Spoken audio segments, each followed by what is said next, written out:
নমস্কার, সবাইকে জানাচ্ছি ওয়েলকাম আজকের ভিডিওতে। আজকে যে বিষয় নিয়ে আলোচনা করব সেটা হচ্ছে যারা কর্ম অর্থাৎ নিজের কাজে প্রচুর বাধা পাচ্ছেন বা কর্ম হতে হতেও আটকে যাচ্ছে, এরকম কোনো প্রবলেম ফেস করছেন, তারা কি করবেন।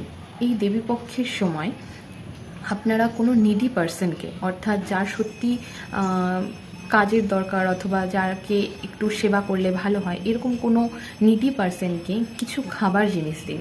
যে সেটা কিন্তু কোনো আমিষ জিনিস আপনারা দেবেন না, সেটা যে কোনো চাল ডাল এরকম জিনিস আপনারা তাকে দান করুন, অথবা কোনো নিডি পার্সনদেরকে কিছু খাবার আপনি নিজে হাতে বানিয়ে খাওয়ান। এটা কিন্তু আপনি যদি করেন, অর্থাৎ আপনি যেমন অন্যর জন্য, অন্য কারোর জন্য অন্যের যোগান করছেন, সেরকমই আপনার জন্যও কিন্তু ভগবান অর্থাৎ আমাদের মাথার উপর যে ঈশ্বর রয়েছেন, তিনি কিন্তু আপনার জন্যও অন্যের যোগান বাড়িয়ে দেবে। তো এই জিনিসটা অবশ্যই করুন। যারা দীর্ঘদিন ধরে নানা রকম কাজ এবং ফিনান্সিয়াল প্রবলেম ছিলেন, এটা কিন্তু তাদের জন্য একটা খুব ভালো রেমেডি হিসেবে কাজ করবে। রেমেডিটা করুন, জানাতে ভুলবেন না কেমন রেজাল্ট পেলেন।